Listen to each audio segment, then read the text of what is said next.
Hello बच्चों, कैसे हाल चाल है बेटा।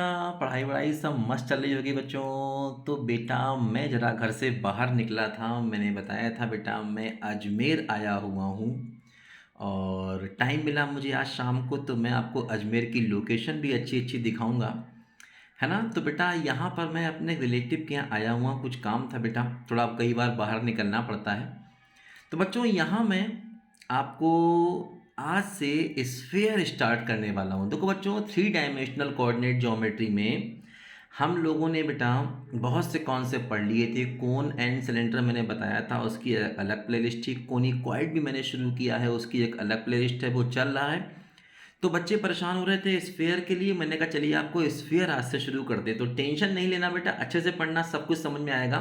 वो अलग बात है अभी मैं बोर्ड के सामने नहीं हूँ, मैं बहुत जल्दी बेटा बोर्ड के सामने आकर के वीडियो अपलोड करूँगा, लेकिन कोई बात नहीं, तब तक आपको पूरा पूरा समझ में आएगा, बिल्कुल भी टेंशन नहीं लेना, है ना।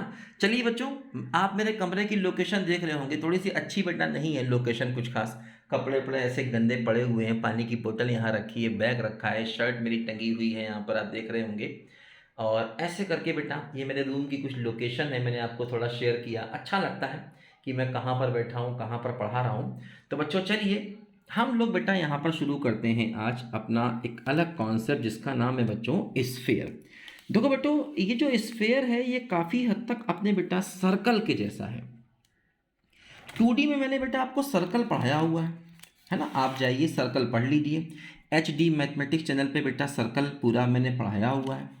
तो सर्कल के मिलता जुलता है, फिर भी मैं आपको स्फीयर बताता हूँ। देखो बच्चों, स्फीयर में क्या होता है, और नीचे बेटा इसकी पूरी प्लेलिस्ट का लिंक दिया जाएगा, उसको पढ़िए। कोन एंड सिलेंडर भी मैंने पढ़ाया हुआ, उसकी प्लेलिस्ट का लिंक है। और बेटा कोनिक्वाइड पढ़ाया हुआ है, ठीक है, स्ट्रेट लाइंस प्लेन भी पढ़ाया हुआ है। तो टेंशन नहीं पाना। देखो बच्चों, स्फीयर में सबसे पहले हम इसकी डेफिनेशन को देखें, आखिर स्फीयर होता क्या है। देखो बच्चों, स्फीयर जो है ये लोकस की हेल्प से बनता है ना। लोकस क्या है, इसका आइडिया बेटा पहले ही मैंने आपको कई बार दिया हुआ है। लोकस का मतलब बेसिक होता है कि पाथ ऑफ ए पार्टिकल, किसी आपको सब्जी बेचने वाले की आवाज़ सुनाई पड़ रही होगी, कोई बात नहीं बेटा path of A particle under certain condition, ठीक है बच्चों। तो सर्टेन कंडीशन में अगर एक पार्टिकल कोई पाथ बनाता है तो उसके पाथ को उसका लोकस कहा जाता है ना।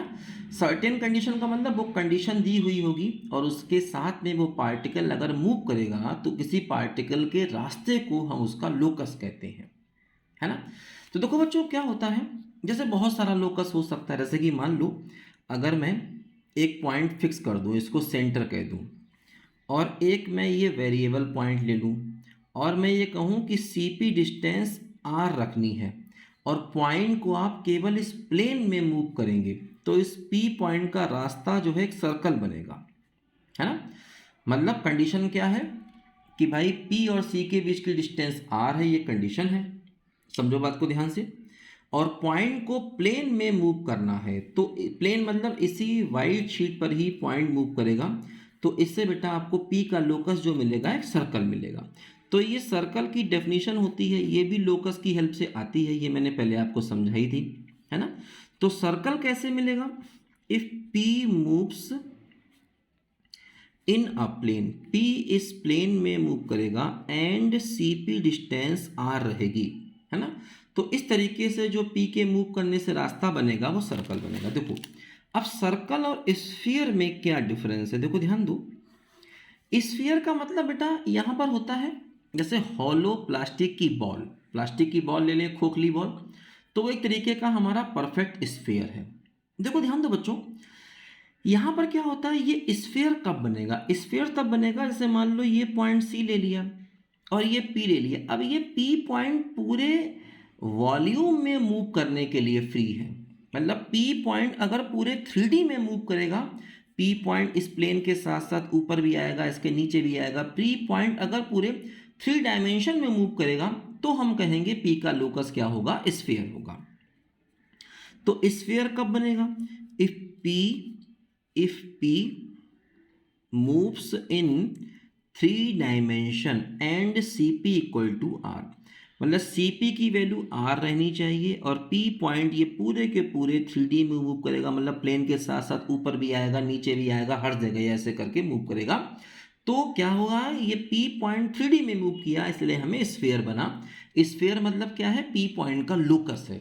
P पॉइंट का जो रास्ता है ना, P पॉइंट का जो लोकस है ना, then locus of P is sphere. P point का जो लोकस है वो क्या हो गया, स्फेयर होगा। कब, जब P पॉइंट पूरे 3D में मूव करने के लिए फ्री है और CP डिस्टेंस आ रहा है। सर्कल और स्फेयर में डिफरेंस ये, यहाँ पर P पॉइंट प्लेन में मूव करता है, सर्कल में P पॉइंट प्लेन में मूव करता है, जबकि स्फेयर में P पॉइंट पूरे 3D में मूव कर सकता है।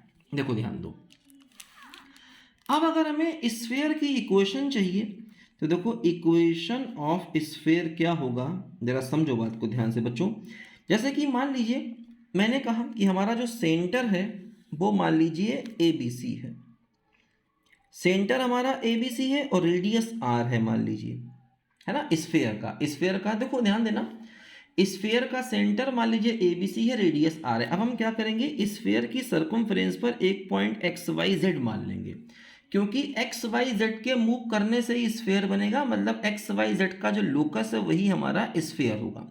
तो हमें बेसिकली XYZ का लोकस चाहिए, यानी कि हमें XYZ में रिलेशन चाहिए। इस बात को जरा यहाँ पर ध्यान से समझो बच्चों। देखो ध्यान देना, जो ये इक्वेशन निकलेगा ना, ये स्फेयर के सरफेस का इक्वेशन निकलेगा। एक बात ये भी ध्यान देना, मतलब स्फेयर के सरफेस पर अगर आप P पॉइंट लेंगे तो हम इक्वेशन निकाल रहे हैं, मतलब P पॉइंट को हमने स्फेयर के सरफेस पे लिया है, स्फेयर के अंदर नहीं। तो जो बेसिकली इक्वेशन होती है वो हॉलो स्फेयर की होती है और स्फेयर के मतलब सरफेस की इक्वेशन होती है। स्फेयर के अंदर अगर आप कोई पॉइंट लेंगे तो वो स्फेयर की इक्वेशन को सेटिस्फाई नहीं करेगा, ध्यान रखना, है ना। तो जब भी आप स्फेयर की इक्वेशन निकालते हैं वो उसके सरफेस की इक्वेशन होती है। ये बात मैंने आपको कोन सिलेंडर में ही बताई थी कि जब भी आप कोन एंड सिलेंडर की इक्वेशन निकाल रहे हैं तो बेसिकली वो उसके सरफेस की इक्वेशन होती है। देखो अब हमने P पॉइंट को XYZ मान लिया, हमें लोकस ऑफ P चाहिए, लोकस ऑफ P चाहिए। तो लोकस ऑफ P का मतलब ये हुआ कि हमको रिलेशन बिटवीन XYZ चाहिए। देखो इसका तरीका क्या है कि ये CP डिस्टेंस जो है बेसिकली R है। CP डिस्टेंस क्या होती है, दो पॉइंट के बीच की distance, under root x minus A का स्क्वायर, वाई माइनस बी का स्क्वायर, जेड माइनस सी का स्क्वायर इक्वल टू R हो गया। दोनों तरफ स्क्वायरिंग कर दिया तो x माइनस ए का स्क्वायर, वाई माइनस बी का स्क्वायर और z माइनस सी का square equal to R square आ गया। तो ये बच्चों क्या हुआ, हमारा स्फेयर का इक्वेशन आ गया जिसका सेंटर ABC है और जिसका रेडियस बच्चों क्या है, यहाँ पर R है। ठीक है, तो ये स्फेयर का पहला इक्वेशन है, सेंटर ABC है और रेडियस R है। ये पहला इक्वेशन हमको याद रखना है बच्चों, ध्यान से देखो। इसके बाद देखो बच्चों, यहाँ पर एक बात इंपॉर्टेंट ये समझो कि जैसे हम लोगों ने स्फेयर का इक्वेशन निकाला है तो इसी स्फेयर की इक्वेशन को देखो हम अलग अलग फॉर्म में बच्चों यहाँ पर लिख सकते हैं। दो कैसे, जैसे अगर मान लो मैं सेंटर को 0 0 0 ले लूँ, मतलब A की जगह 0, B की जगह 0 और C की जगह 0 ले लूँ और रेडियस को मैं R ही रखूँ, तो देखो इक्वेशन ऑफ स्फेयर जो होगा वो हो जाएगा x माइनस 0 का स्क्वायर प्लस वाई माइनस 0 का स्क्वायर प्लस z माइनस 0 का स्क्वायर बराबर R स्क्वायर, है ना। वही हमने क्या किया, देखो जो अपना ABC थी ना, ABC उसकी जगह 0 0 0 पुट कर दिया, बात समझे ना। ठीक है, तो हमें क्या मिला बच्चों, यहाँ पर देखो इक्वेशन ऑफ स्फीयर देखो मिल गया जिसका सेंटर 0 0 0 होगा, तो x square plus Y square plus z square equal to R square होगा। ठीक, इसके बाद देखो बच्चों ये बिल्कुल उसी की तरह जैसे हम सर्कल में पढ़ते थे, सर्कल में बेटा हम यही चीज़ पढ़ते थे, आप याद करो। अगर हम सर्कल को थोड़ा सा रिवाइज करें तो सर्कल में क्या होता था, अगर हम सेंटर को अल्फ़ा बीटा माने और रेडियस को R माने तो सर्कल का इक्वेशन होता था x माइनस अल्फ़ा का स्क्वायर y माइनस बीटा का स्क्वायर बराबर R स्क्वायर, आप याद करो, है ना। इसके बाद हम लोग पढ़ते थे क्या, जनरल इक्वेशन ऑफ सर्कल, ये हम लोग पढ़ा करते थे। तो सर्कल की जनरल इक्वेशन कैसे होती थी? X square plus Y square plus 2gx plus 2fy plus C बराबर 0। और इस सर्कल का सेंटर कितना होता था? इसका सेंटर होता था -g-f। इसका रेडियस क्या होता था? ये होता था √g² प्लस f² माइनस सी। ये सर्कल में था। तो बिल्कुल वैसे ही बेटा जनरल इक्वेशन ऑफ स्फीयर भी होता है ना। जनरल इक्वेशन ऑफ स्फीयर भी बच्चों यहां पर होता है। देखो जनरल इक्वेशन ऑफ स्फीयर क्या होता है? ये होता है x square plus Y square plus z square plus 2ux plus 2vy plus 2wz plus d बराबर 0। ये हो गया हमारा जनरल इक्वेशन ऑफ स्फीयर बेटा। एक्स है, वाई है, जेड है, कांस्टेंट है। देखो ध्यान दो, इसमें एक्स इंटू वाई नहीं है, इसमें वाई इंटू जेड नहीं है, इसमें एक्स इंटू जेड नहीं है। और दूसरी बात, x square y square z square के कोफिशिएंट बच्चों यहाँ पर 1 1 1 है। ठीक है ना।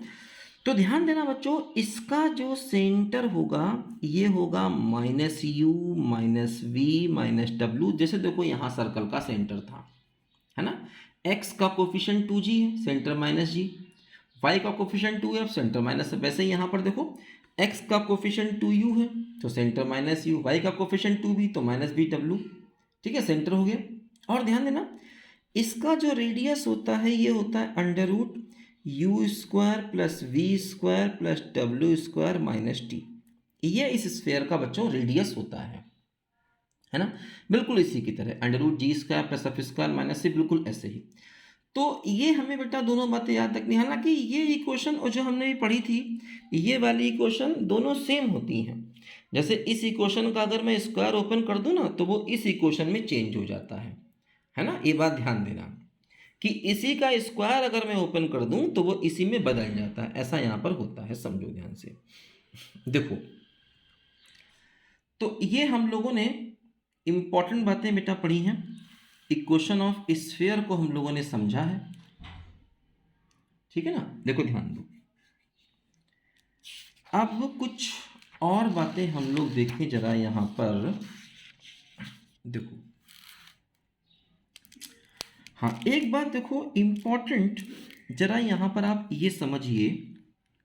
क्या देखो कि जैसे जो अपना रेडियस है ना। देखो जो अपना सर्कल का बच्चों रेडियस है, तो सर्कल का रेडियस क्या है? √u² plus v² plus w² minus t। देखो ध्यान दो, अब चूंकि रूट आ रहा है तो रूट के अंदर का टर्म पॉजिटिव होना चाहिए। बात समझे? मतलब u² plus v² plus w² minus T की वैल्यू ग्रेटर देन 0 होनी चाहिए, तभी ये रेडियस जो है रियल आएगा, अदरवाइज ये रेडियस इमेजनरी हो जाएगा, है ना। और ध्यान देना, अगर u² plus v² plus w² minus D की वैल्यू 0 हो गई तो ऐसे केस में रेडियस 0 हो जाएगा।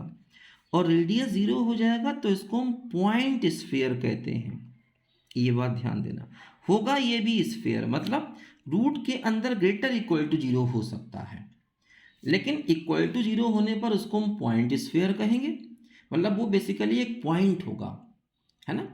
और ध्यान रखना, अगर u² plus v² plus w² minus D greater than 0 है तब वो सिंपल स्फीयर होगा। हालांकि पॉइंट स्फीयर भी एक प्रकार का स्फीयर माना जाता है ना। तो ये बात हमेशा यहाँ पर ध्यान रखना होगा।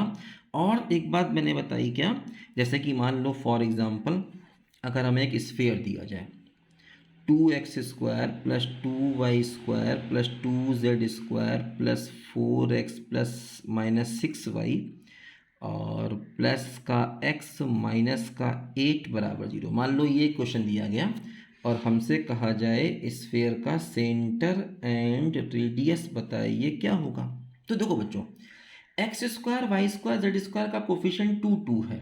हम पहले इसको 1 1 1 करेंगे तभी हम ये सेंटर और रेडियस वाला ये वाला फार्मूला यहाँ पर यूज़ कर पाएंगे। ये फार्मूला कब लगेगा? जब x² y² z² का कोफिशिएंट क्या होगा बच्चों? 1 1 1 होगा। देखो यहाँ पर कोफिशिएंट 1 1 1 नहीं है लेकिन 2 2 2 है। अब अगर मैं 2 से डिवाइड कर दूं तो ये कोफिशिएंट 1 1 1 हो जाएगा। हाँ, अगर ये कोफिशिएंट देखो इक्वल भी हैं तब भी वो स्फीयर का इक्वेशन है। हाँ, उस समय दिक्कत हो जाती जब ये कोफिशिएंट 2 होता, ये कुछ और, मतलब तीनों बराबर नहीं होते तो। अगर तीनों कोफिशिएंट बराबर नहीं होते तो फिर आप डिवाइड करके उनको 1 नहीं बना सकते थे। जैसे यहाँ तो मैं 2 से डिवाइड कर दूंगा तो तीनों कोफिशिएंट 1 1 1 बन जाएंगे। जब तीनों कोफिशिएंट 1 1 1 बन जाएंगे तो सेंट्रल रेडियस का फार्मूला लग जाएगा। लेकिन अगर ये कोफिशिएंट 2 होता, 3 होता, 4 होता, अलग अलग होते तो फिर उनको डिवाइड करके आप बराबर नहीं कर सकते थे, तो फिर वो स्क्वायर का इक्वेशन होता ही नहीं। अगर ये कोफिशिएंट अलग अलग होते तो समझ लेना फिर वो स्फीयर का इक्वेशन है ही नहीं। ये बात ध्यान रखना, क्योंकि उन कोफिशिएंट को इक्वल नहीं किया जा सकता। यहाँ पर सबसे पहला काम क्या करना, हमको डिवाइड बाय 2 करना। तो x square plus Y square plus z square plus हो जाएगा 2x माइनस हो जाएगा 3y, और ये z होगा, सॉरी यहाँ पर z होगा, और प्लस हो जाएगा ZY2 माइनस 4 बराबर 0। ऐसे हुआ देखो यहाँ पर ये, ठीक। अब देखो इससे कंपेयर करो 2ux, तो 2u इक्वल टू 2 है, 2v इक्वल टू माइनस 3 है, 2w इक्वल टू 1/2 है, और d क्या है, d है -4, है ना। 2ux 2vy 2wz plus d बराबर 0, यही तो होता है, बात समझे। तो u कितना हो गया, 1 हो गया, v कितना हो गया, -3/2 हो गया, w कितना हो गया, 1/4 हो गया। तो सेंटर क्या होता है, सेंटर होता है -u -v -w, यानी कि -12 3/2 -1/4, ठीक है। और रेडियस क्या होगा, under root u square plus v square plus डब्ल्यू स्क्वायर माइनस डी।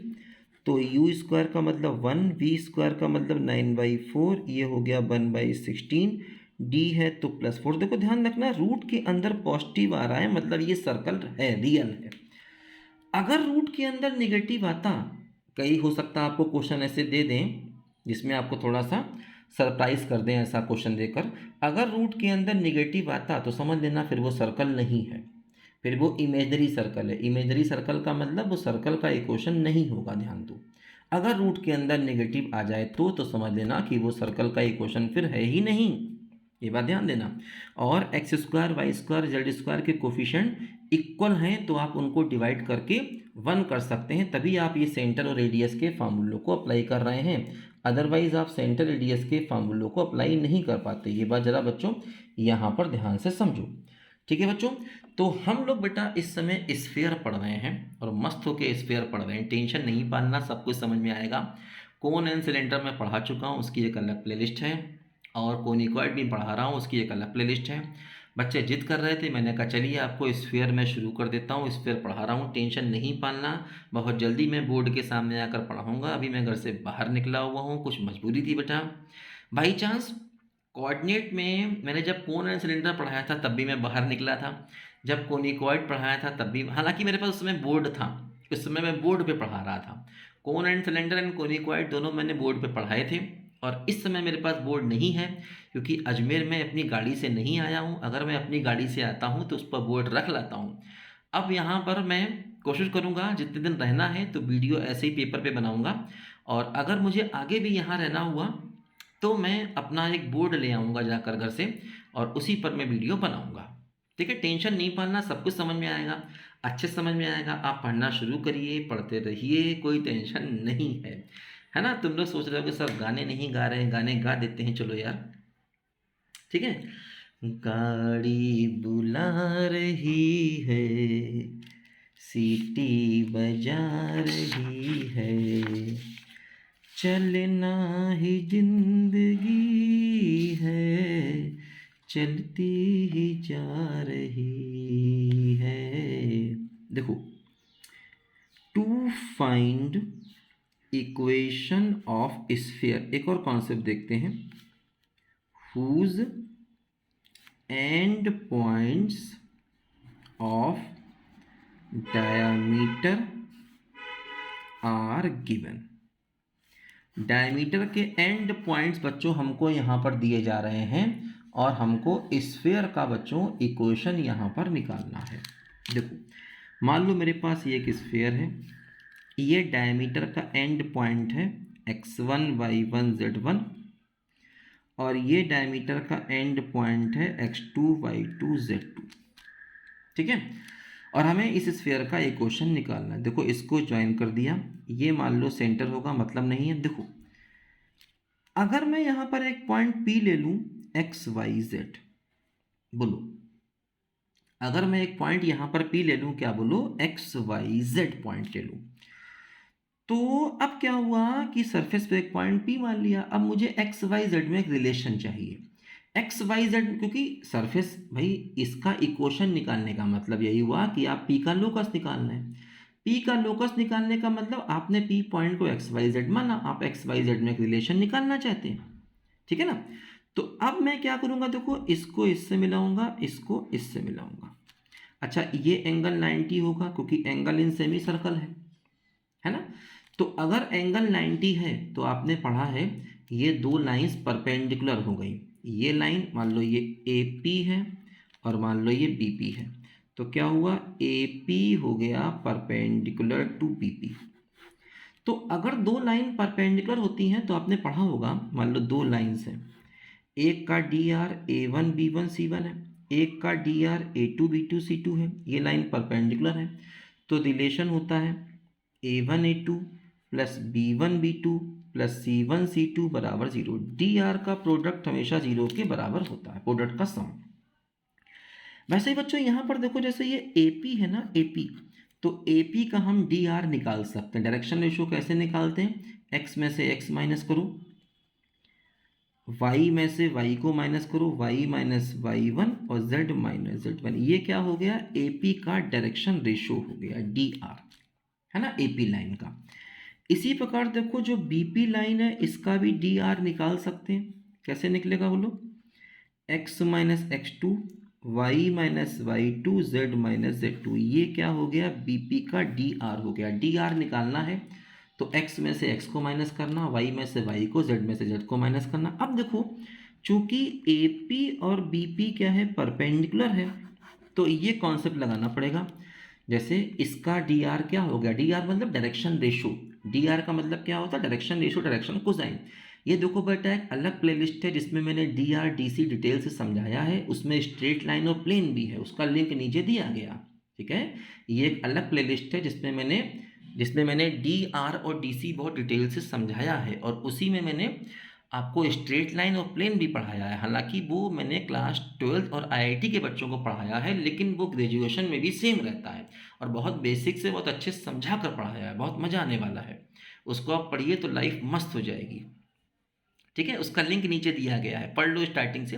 DR है, DC है, इक्वेशन ऑफ स्ट्रेट लाइन है, इक्वेशन ऑफ प्लेन है, वो सब मिल करके मैंने वहाँ पर समझाया। ठीक है ना, तो उसको पढ़ लोगे तो मजा आएगा। तो मैं क्या करा था, देखो यहाँ पर कि जैसे ये हो गया A1 B1 C1 और ये हो गया A2 B2 C2, तो ये कंडीशन लगा देंगे A1 A2 प्लस B1, क्योंकि परपेंडिकुलर है ना इसीलिए।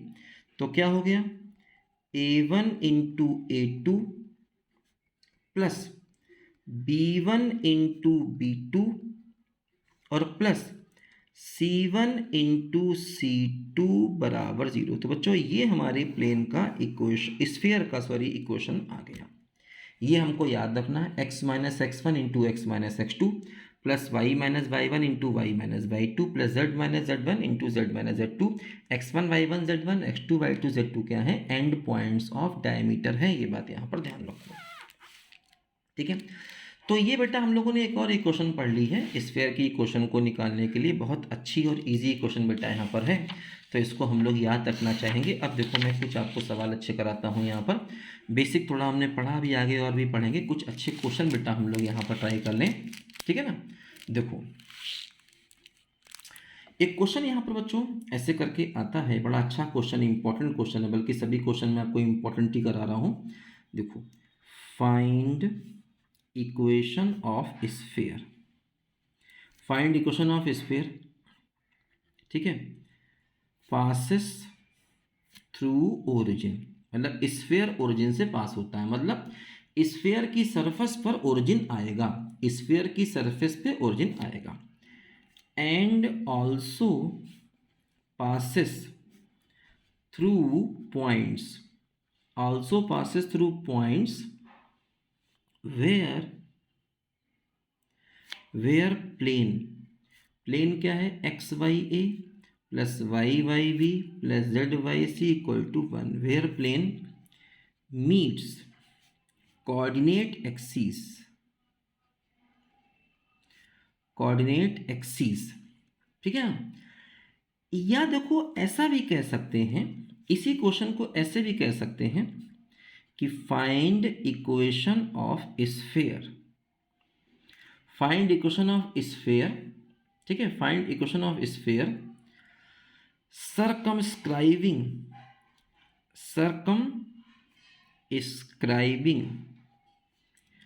the tetrahedron whose faces are x बराबर y बराबर z बराबर 0 and x by a plus y by B plus Z by सी बराबर 1। देखो दोनों क्वेश्चन सेम है। देखो क्या होता है बेटा, जैसे कि मान लो ये हमारा एक्स एक्सिस है, ये वाई एक्सिस है और ये जेड एक्सिस है। तो क्या होता है बच्चों, हमें एक ऐसा स्फीयर निकालना है जो कि ओरिजिन से पास हो रहा है। और देखो ये जो प्लेन है ना, X by A Y by B plus Z by सी बराबर 1, ये जो प्लेन है ना, ये प्लेन बेटा कैसा प्लेन है, ये प्लेन कुछ इस प्रकार का प्लेन है जिसका एक्स एक्सिस पर इंटरसेप्ट है ए। तो इसका कोऑर्डिनेट हो गया a0 0, इसका वाई एक्सिस पर इंटरसेप्ट है बी और इसका कोऑर्डिनेट हो गया 0 b0, इसका जेड एक्सिस पर इंटरसेप्ट है सी तो कोऑर्डिनेट हो गया 0 0 सी। समझो ध्यान से, ये एक ऐसा प्लेन है, ये हो गया एक्स इंटरसेप्ट। देखो ये प्लेन मैंने दिखाया ना, ये ऐसे करके प्लेन है। अब देखो ये प्लेन क्या कर रहा है बेटा, एक टेट्राहेड्रन बना रहा है। देखो टेट्राहेड्रन में एक तो ये इसका फेस हो गया, एक इसका ये फेस हो गया, ये फेस क्या हो गया, x y plane, x y plane का मतलब जेड बराबर 0, इसका एक फेस हो गया। एक फेस देखो इसका ये हो गया, ये ओ सी ए, ये इसका फेस हो गया। ये फेस क्या है, बेसिकली एक्स जेड प्लेन है, मतलब वाई बराबर 0। एक फेस देखो ये हो गया O B C, O B C क्या हो गया, वाई जेड प्लेन, मतलब एक्स बराबर 0। तो इसलिए इसने कहा है कि एक टेट्राहेड्रन से पास होने वाला स्फीयर बताइए और उस टेट्राहेड्रन के फेसेस ये हैं। ये तो वही एक्स बराबर 0 मतलब वाई जेड प्लेन, वाई बराबर 0 मतलब एक्स जेड प्लेन, जेड बराबर 0 मतलब एक्स वाई प्लेन, और चौथा प्लेन ये है, चौथा प्लेन देखो ये ए बी सी है। तो 4 प्लेन से टेट्राहेड्रन बनता है। तो हमें एक स्फीयर निकालना है जो ऐसे करके इन तीनों पॉइंट से पास होगा और ओरिजिन से भी पास होगा। तो बेसिकली हमारा बच्चों क्वेश्चन ये है कि हमें एक स्फीयर चाहिए, है ना, एक हमें स्फीयर चाहिए है जो कि 4 पॉइंट से पास हो रहा है। हमें स्फीयर निकालना है विच पासेस थ्रू 4 पॉइंट्स। ठीक है, विच पासेस थ्रू 4 पॉइंट्स क्या है, एक तो ओरिजिन है ओ। हाथ थक जाता है बेटा मोबाइल को पकड़े पकड़े लगातार, तुम्हें क्या मालूम कितनी मेहनत कर रहा हूँ मैं पढ़ाने के लिए। तुम्हें तो लगता है कि सर मौज कर रहे हैं, बहुत मेहनत करनी पड़ती है बेटा पढ़ाने के लिए। हाथ थक जाता है कैमरे को पकड़े पकड़े, कैमरे का स्टैंड कई बार काम नहीं करता, वो हिलता रहता है। तो अच्छा होता है कि मैं कैमरे को हाथ से पकड़ता हूँ, उसे एडजस्ट कर लेता हूँ अपने हिसाब से। टेंशन नहीं पालना बेटा, सब कुछ होगा, अच्छे से होगा। बस सर की जो मेहनत है उसकी कीमत तुम्हें चुकानी है। उसकी कीमत क्या है, मेहनत करो, सर का नाम रोशन करो, अपना नाम रोशन करो, अपने माँ बाप का नाम रोशन करो, मैथ्स का नाम रोशन करो। ठीक है ना। चलिए बच्चों, तो हमें बच्चों क्या करना है, 4 पॉइंट देखो, एक तो ओरिजिन हो गया, एक हो गया ए 0 0, एक हो गया बी 0 बी 0 और एक हो गया सी 0 0 सी। तो 4 पॉइंट से पास होने वाला हमें स्फीयर चाहिए। ये सवाल ऐसे भी आ सकता है। तो ये सवाल कई तरीक़ों से आ सकता है। ऐसे आएगा कि ओरिजिन से पास होगा, प्लेन जहाँ पर काट रहा है उन पॉइंट से पास होगा, या टेट्राहेड्रन को इसका सर्कमस्क्राइब कर रहा है, या ऐसे आएगा कि 4 पॉइंट से पास होने वाला स्फीयर बताइए। देखो तरीका क्या है। अब हमें तरीका क्या करना, तरीका सबसे पहले हम क्या करेंगे, इक्वेशन ऑफ स्फीयर को मान लेंगे।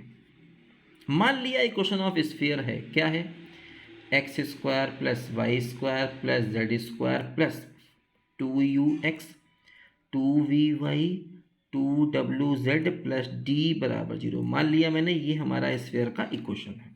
अब देखो, ये स्फीयर ओरिजिन से पास कर रहा है, तो ओरिजिन इसमें पुट कर दो, x की जगह 0, y की जगह 0, z की जगह 0 पुट कर दो। तो 0 प्लस 0 प्लस 0 प्लस 0 सब कुछ 0 प्लस डी बचेगा, तो डी भी 0 हो गया। तो सबसे पहले हमने इसमें ओरिजिन को पुट कर दिया। एक एक करके इसमें हम ये चारों पॉइंट्स रखेंगे। पहले हमने ओरिजिन रखा, ए रखेंगे, बी रखेंगे, सी रखेंगे, क्योंकि चारों पॉइंट्स स्फीयर पे हैं, तो ये चारों के चारों पॉइंट्स हमेशा स्फीयर को सेटिस्फाई कर रहे हैं। अब देखो, ये हमने स्फीयर का इक्वेशन अपना माना था, x square plus Y square plus z square plus 2u(x) plus 2vy plus 2wz plus d बराबर 0। तो अब हम इसमें पुट करेंगे ए पॉइंट। ए क्या था? a(0, 0)। तो x की जगह a, y की जगह 0, z की जगह 0, 2ua प्लस 0 प्लस 0 और प्लस d बराबर 0। और d अभी हमने निकाला था, 0 आया था, d निकाला था, 0 आ गया था। ठीक है, तो d की वैल्यू 0 यहाँ रख दिया जाएगा, तो क्या बचेगा? a स्क्वायर प्लस 2ua बराबर 0। a को कॉमन लिया, a प्लस 2u बराबर 0, तो यहाँ से a 0 मिला, या a प्लस 2u 0 मिला, तो u क्या हो गया? माइनस का a/2 हो गया। ठीक, इसी प्रकार इसमें हम 0 भी 0 रख देंगे, 0 भी 0 इसी स्फीयर में रख देंगे। तो x की जगह 0, y की जगह b और z की जगह 0, तो रखो। तो 0 plus b square plus 0 plus 0 plus 2vb और प्लस 0 प्लस डी बराबर 0। डी की वैल्यू तो 0 हमने प्रूव कर दी थी, तो क्या बचा? बी स्क्वायर प्लस 2vb बराबर 0। तो b कॉमन लेंगे, तो v प्लस 2v बराबर 0। तो यहाँ से v की वैल्यू क्या आ गई? माइनस b/2 आ गई। सिमिलरली जब इसमें हम 0 0 c रखेंगे, तो w की वैल्यू माइनस c/2 आ जाएगी। तो ये u v w, u v और w, u v w इन तीनों की वैल्यू हम लोग इस अपने ओरिजिनल स्फीयर में रख देंगे, बल्कि d की वैल्यू 0 भी रखेंगे। तो इसी से हमें देखो, जो अपना इक्वेशन है वो क्या मिल जाएगा? इसी में हमको सबकी वैल्यू 0 रखनी है, सबकी वैल्यू रखनी है। किसमें?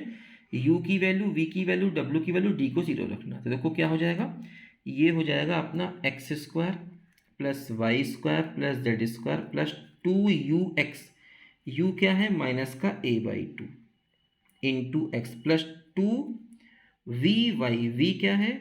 माइनस का b/2y प्लस 2wz माइनस का c/2z और प्लस d बराबर 0। तो क्या हुआ देखो, x square plus Y square plus z square minus का ax माइनस का by माइनस का cz बराबर 0। देखो ये बच्चों अपना क्या आ गया बेटा? स्फीयर का इक्वेशन आ गया। इसको याद रखो तो अच्छा है।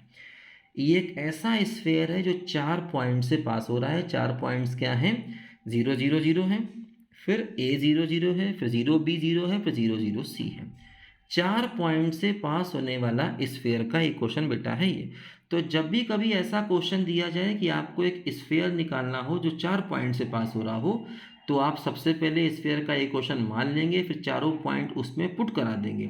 चारों पॉइंट पुट कराने से क्या होगा? आपको u और v और w की वैल्यू बेटा मिल जाएगी। तो जब भी कभी 4 पॉइंट से पास होने वाला स्फीयर निकालना होगा, तो यही मेथड बेटा करना होगा। टेंशन नहीं पालना, सब कुछ होगा, अच्छे से होगा।